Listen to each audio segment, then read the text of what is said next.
Phillips and Michael Strickland, everybody from the ACC, just for how incredible they've been our entire first year here in the league, but obviously this week leading up to tomorrow.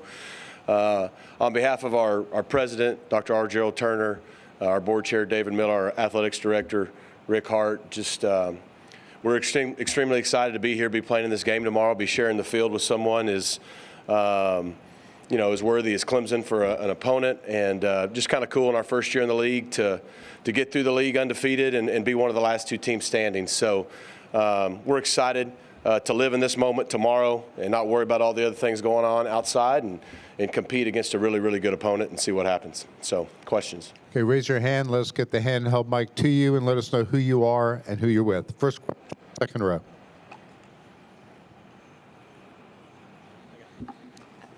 Hi, I'm Chloe Kausdorf with the SMU Daily Campus, and my first question to you, Coach, is firstly, congratulations on getting Coach of the Year. Did you expect to get this, and how did you celebrate this? Hey, Chloe, thanks for the question. I didn't expect it. I didn't think about it, I'm being honest. But they don't give out a Team of the Year award, so I get to represent the team and our staff. Our staff has been incredible. Our team's been incredible. So humbled by it. I think it just is an acknowledgement of all the work of really everybody at SMU, from our president, our athletic administration, our alumni, everybody. Our fan base was incredible this year to share in the success we've had. So humbled and honored to represent SMU and represent our team.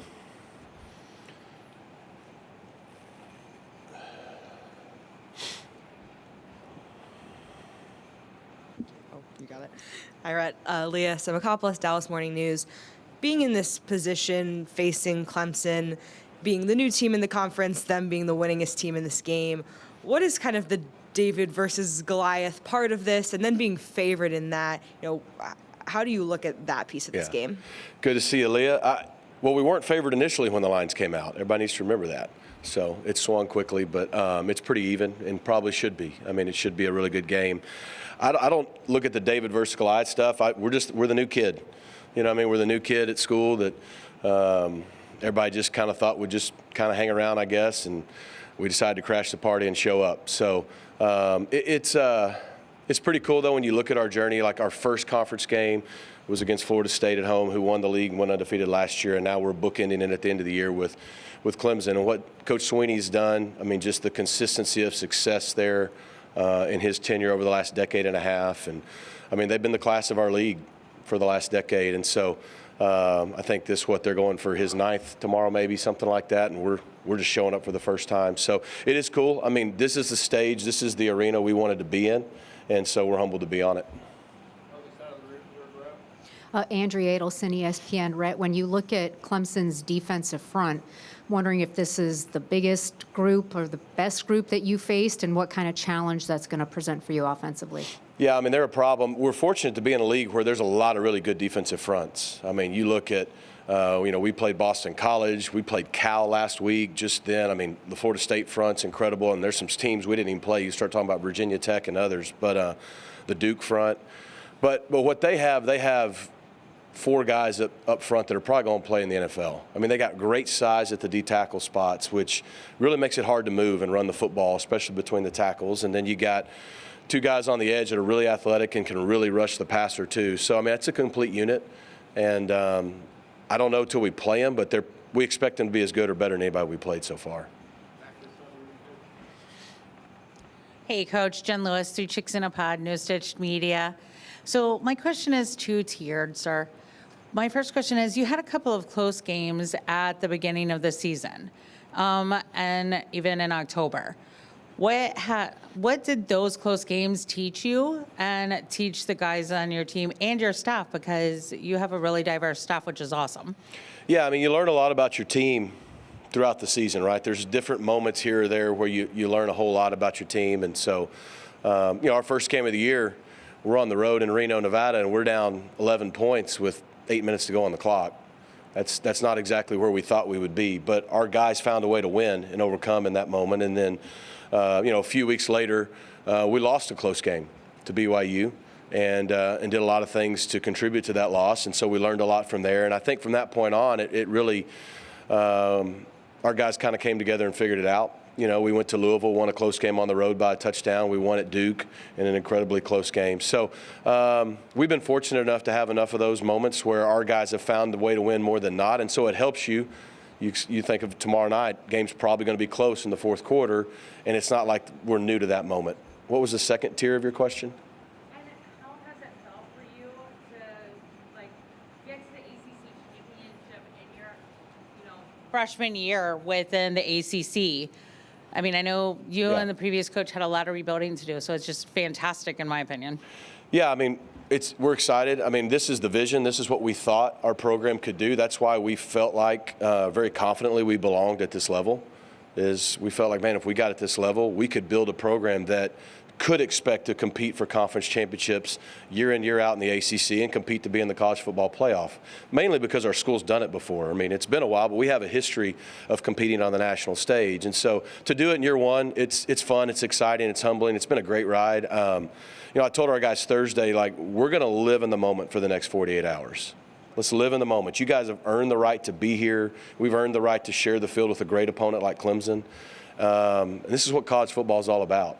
So any other narratives that are out there swirling around, we're going to focus on living in this moment. We're going to do the best we can. We're going to compete our tail off to try to win, and then we'll see what happens. But those guys in that locker room, it's a special group. I mean, they're 22-4 in their last two seasons. I think that's the fourth highest winning percentage in the country in the last 2 years. So it's a special group of seniors that won 11 games in a conference championship last year, went up in weight class, has won 11 games again, put themselves in position to compete for another conference championship. So we're humbled and we're excited about the opportunity to go compete tomorrow night. Hey, Coach. Jacob Richmond, Lone Star Live. Maybe not the easiest thing to analyze right at this moment, but with this being the second conference championship for yourself as head coach and for your coaching staff, how do you feel you guys have grown in being able to come into a big game like this, be able to accomplish what you want to accomplish as a staff? No, good question. I don't want to say it's just another week because it's not. It's a championship game. But the way it rolls, it goes right into game week on Sunday, just like you do every other week in the season. And it's basically a road game because for both teams have to travel.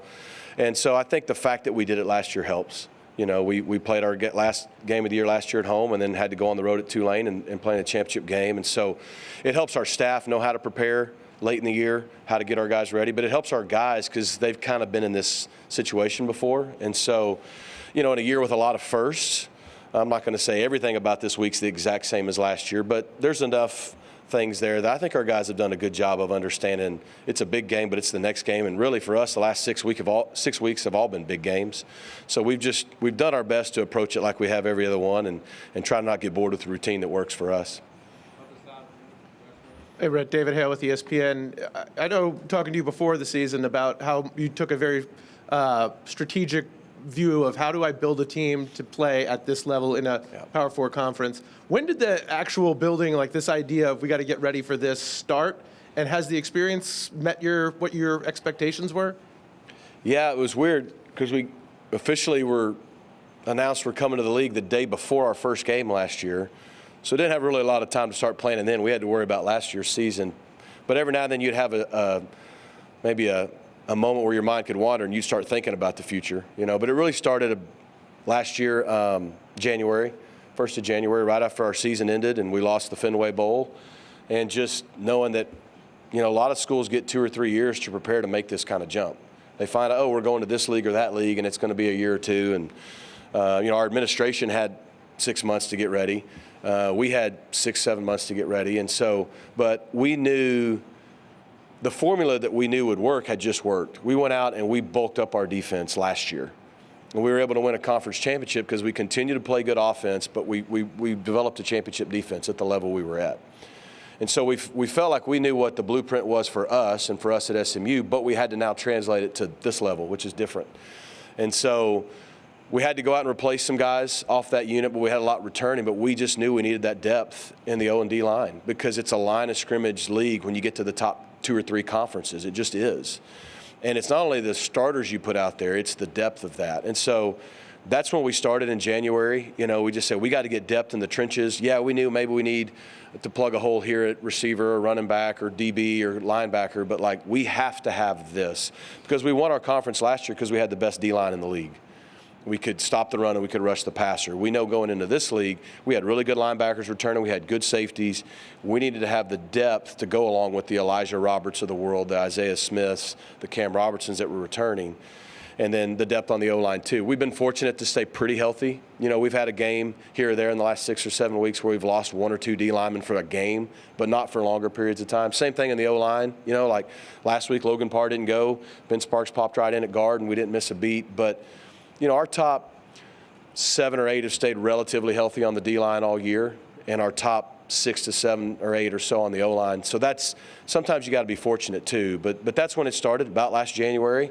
And our staff worked their tail off from about January to August to just try to build the deepest roster we could. Hi, Coach. Adam Limeris, Herb FM Sports Radio. Just talk about how your quarterback has been so good during this stretch, leading here into Charlotte in the ACC championship game. Yeah, thanks for the question. Yeah, Kevin, he's, you know, what's cool for us is the whole country got introduced to Kevin this year. A little bit last year when he won the championship game for us, but we kind of knew he was special his freshman year. He played against Tulsa and Memphis in some critical moments because of injuries as a true freshman and showed that the moment wouldn't be too big for him. Again, what he did last year against Tulane. I just think it's been really impressive how his first start this year was at home against our rival, TCU. You know, and he just played incredibly efficient. He played within himself. He trusted his teammates. He didn't go out there and try to win the game by himself. And then his second start was against Florida State in our first conference game. And I think that game you saw him really start to take the next step. He had some big throws to R.J. Maryland and Brashard Smith. And then he goes on the road against Louisville and played what was arguably maybe his best game of the year still, and just played really, really well. And so he's just proven that the moment's not too big for him. He'll make mistakes. I mean, see the Duke game. He'll make mistakes, and he just keeps playing. But even more importantly, after the Duke game, see the Pitt game of how he responded. So he believes in himself. He believes in the guys around him. We felt like he was the right answer for this year's team, but also for the future, because we felt like he would just get better and better and better each week, and he would allow us to build an identity around him on our offense. And fortunately for us, all those things have been true. Hey, Coach. Chris Heidel from Herbert Radio in Baltimore. You were a quarterback at Arkansas, and then you played you were a coach in the SEC. Is that helping you in your pedigree as a coach, playing in and coaching the SEC, to come here to the ACC to make your team just like an SEC school? I think we got a pretty good league, so I like our league. I'd love to play any of them, anytime, anywhere. So. We're not trying to be an SEC school. We're trying to be a really good ACC school because that's good enough. So, but I do appreciate the question. What did help me is, being at Arkansas as a player and then being at Arkansas as a GA in 2006, we had like Darren McFadden, Felix Jones. We went and played for a conference championship that year as a young coach. And then a few years later, 2010, we won a national championship at Auburn with a guy like Cam Newton. And so, I've been on those big stages. I've been blessed to coach in 3 conference championship games in the SEC, 1 in the American, 1 in the Sun Belt. So I've been blessed to coach in 2 national championship games. And so when you get those experiences, everything with experience, you gain a little bit of confidence and knowledge for the future. And so being on that stage and in those moments surely has helped. It didn't really have anything to do with the league we were in, just happened to be the league I was in. So, yeah, I mean, and then being in a league like that, I think probably even more to your question is where every week – you got to play well or you're going to get beat. Like, it doesn't matter who you're playing, top of the league, bottom of the league, every week you got to play well. You got to expect to win 1-possession games, which happens in our league here in the ACC quite a bit. So all of those things and your experiences over time come together and definitely help. Hey, Coach, this is Grayson Mann with TigerNet. Dabo Swinney earlier talked about the season that Cade Klubnik's had and comparing him to who he was in his first ACC championship appearance. Just in your week of evaluation on him, what have you seen and what challenges does he present to your defense? He presents a lot of challenges, and good or bad. I've been evaluating Cade since like 2020 because when I got the OC job at Miami, I just remember sitting on my back porch during COVID talking on the phone to him, and his head coach at the time, Coach Dodge, who was at his high school, really trying to get him to come to Miami without allowing him to visit, because I thought he was arguably one of the best quarterbacks in the entire country coming out, which he was. So I've had a lot of respect for him for a long time. Like, we liked him on his high school film. I knew when he went to Clemson, I remember I probably told somebody he's going to be really, really good just because we tried to get him at Miami and couldn't do it. But then to see his growth, I think, has been pretty cool. Like, you can tell a big difference watching from afar like last year, but then now watching this year a lot more up close. You can just tell he's really confident. He's really comfortable in what they do. Second year in the system, second year kind of being the guy, right? And that always is good for a quarterback. And so you can just tell he's comfortable when things are there. He hits it on time, hits it on rhythm, gives his guys chances. He's comfortable when things are off schedule. He obviously is a problem for us tomorrow night because he can hurt you with his feet, which he's done a lot lately. And he's big, he's strong, he's got confidence, he's a leader. Like, he's what you want in a quarterback. So I think he's the reason Clemson's in this game and had such a successful season. So we got a lot of respect for him, and we got our work cut out for him, especially up front, trying to keep him contained for 4 quarters. Hi, Rhett. Steve Helwick, SB Nation. We saw this a lot with your 2023 AAC championship team, but what's the ingredient to building a program with as much balance you have, where not a single receiver has 600 yards, not a single player has 7 sacks, but at those position groups, you see a lot of guys contributing in those areas? Well, the secret is get a really, really great staff with no egos that will develop great relationships with their guys, to where they trust them, and then they can coach them and play a lot of guys. And then the second secret is have a team full of guys who love each other and love playing together and don't care who gets the credit and don't play for the names on the back of the jerseys, which is really hard to do no matter who you are. It's really hard to do in 2024 with the transfer portal, NIL, and all that, and my catches and this. And you better win, if you're doing it that way. But, the same thing happened to us last year, this year. We had the best defense in our league last year, had very few people make all conference. Very similar this year. We had one of the top defenses in the league. Very few of those defensive guys made all conference in the 3 teams. Because, to your point, everything is spread out. Like, we don't have a guy with 16 sacks, but we also lead the country in quarterback pressures because we have like 6 guys who can get there. And, a lot of guys with tackles instead of 1 or 2 guys carrying the load. Same thing on offense, to your point. We may not have a guy with 60, 70, 100 catches, which we've had before, but we have several guys with 30-plus catches and a bunch of other guys in the 20s, and same thing running the football. And so it's hard. You got to win. Those guys got to buy into it, and they got to love playing for each other and together. They don't do it for us. They do it for each other. And I think that's why I keep references as a special group, because no matter how hard you try, every coach would love that. It takes a special group. It takes special leadership from the older guys in the locker room, but it takes a really good staff to be able to lead guys in a way that they trust that vision. Hey, Coach. Tony Siracusa from Last Word on College Football. Back at end of July at ACC Media Days, you guys didn't get a lot of love from the media in the polling for where you were going to finish in the conference. Were you always confident that your team could compete at the highest level in the ACC from the start? Man, I believe we got more love than I wanted preseason. I think they picked us 7th. I was hoping for like 10th or 12th. I picked you 2nd. You did? So you were wrong too. Okay.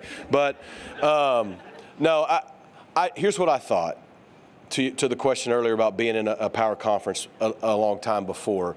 You know what it's going to take. I knew the makeup of our guys, and I knew the ingredients that we had added. And so I felt like we had a team that would compete and prove we belong. That was really our goal. Like, hey, let's show we belong. We felt very confident in that. Now, we didn't know how the games would go. I mean, anybody can tell you can have a really good football team and go 8-4 if the ball just kind of bounces your way or not your way, or you have a few injuries here or there, and vice versa. I mean, it takes some good fortune too, even when you have good teams. And so could we win close games? I got that question earlier. We've had 3 close games in the league, and we were, or 2 or 3 in the league, and we were able to win those games. If those 2 or 3 games go the other way, you're not 11-1, you're 8-4. And so I was very confident we could compete, and our goal all along, we kind of broke the season into 4 quarters because it's just kind of weird. We played week 0 for the first time, and so we had 3 games, an off week, 3 games, an off week, 3 games, an off week, 3 games. So we broke it into 4 quarters, and our goal was to win each quarter. We wanted to win the first quarter of our season. We did. We went 2-1. We wanted to win the second quarter. We did. We went 3-0, and so on and so on and so on. And our guys did a great job of buying into that. And we just said, hey, if we'll focus on this mentality one at a time, which is kind of what we had done in a different way the year before, then we'll look up and we'll get to November and we'll be playing games that matter and we'll have a chance. We'll be in contention. That was really our goal. Let's get in contention in November. We did that, and then our guys were able to finish. So credit to them. Jeremy Darris, WYFF TV. Coach, you kind of mentioned earlier Clemson's defense in the struggle that they will present to you guys tomorrow. But looking at the team as a whole, as y'all have prepared this week, what kind of issues are you guys expecting to face on the field tomorrow night? Well, so whether you're an offensive coach looking at a defense or a defense looking at offense, the first thing you try to do is find the weaknesses. And I've always thought the best coaches can do two things. One, right, like if they're a defensive coach, they take away what you do best and they attack your weakness.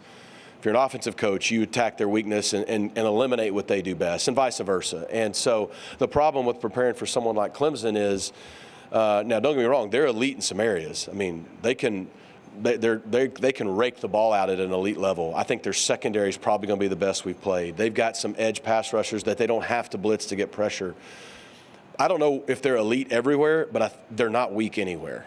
Like, they are solid at all three levels. They have NFL players on the D-line, they have NFL players at the linebacker level, and they have NFL players in the back end.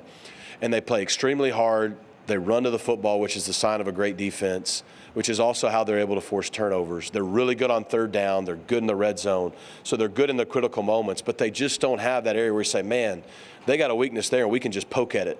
You know what I mean? We're going to have to earn everything we get offensively for 4 quarters, and that's what makes it hard on an offense. You know what I mean? And so that's where our challenge is they're so solid. We have to go beat them. There's not a say, well, we got such an advantage here, we can just focus on this, and they don't have a chance like maybe some weeks you do. They're good everywhere. They're very, very solid. Hey, Coach, this is Brandon Harley with New Stitch Media and Holla at Harley Podcast. Quick question. Lennar Sellers had a big week last week against Clemson. Do you feel like that's something Kevin can take advantage of as well? Well, I mean, yeah, maybe. I mean, every game is different, right? I mean, I guarantee you they've been focused on fixing that this week. And it was kind of weird. Like, it wasn't – I'm sure there's frustration on their end because it wasn't like he was running around with nobody around him. And, they had him like 4 or 5 different times on those big runs. The 2 touchdown runs that everybody knows about, a couple other long runs, like it should have been a -8. And everybody's had those games where, like, man, you sacked him 3 times, and next thing you know, he's running down the sidelines. And so he's a really talented player, but I would expect we'll get them tackling a lot better and finishing than they did last week because they've done that most of the year. So, but there's no question to win a game like this, Kevin's going to have to make some plays. He's going to have to make some off-schedule plays. There's going to be some moments where, they maybe beat us on a pass rush and they've got us and he can escape, or they've got everything covered and he can extend plays and make it happen. I mean, that's the way it is in every game, particularly big games. Your quarterback, there's usually 5-6 plays a game, that outside of just him doing his job at a high level, that he's going to have to do some stuff. He's going to have to make some plays. And, sometimes in games like this, it's which quarterback can make those 5 or 6 plays go their way or not in the end. So I don't know if there's one thing to exploit with how it went last week because a lot of it was busted plays that, they just weren't able to get him on the ground. Any other questions?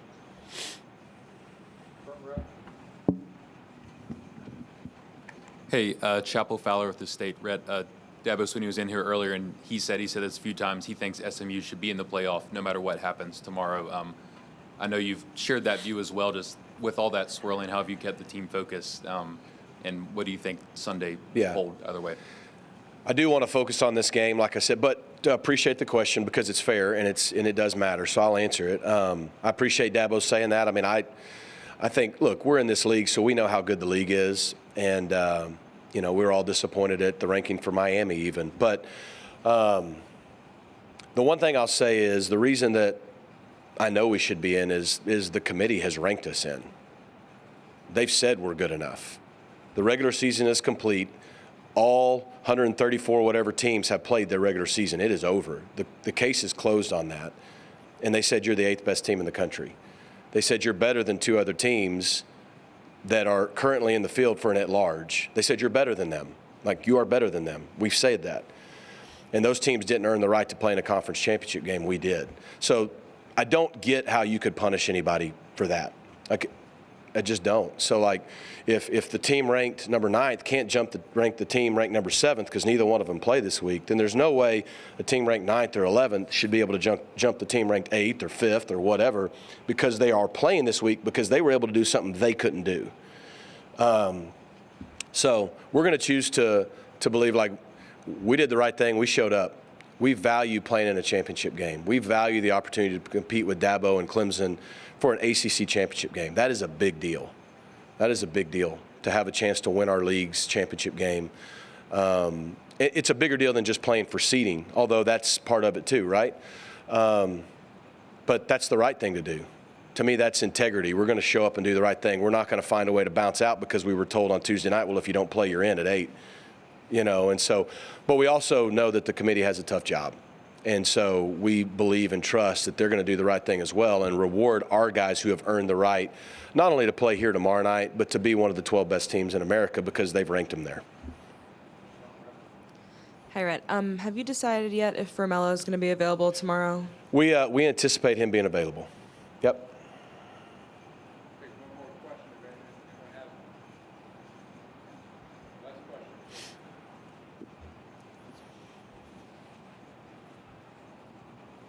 Thank you again, Coach. Jen Lewis, 3 Chicks in a Pod, News Stitched Media.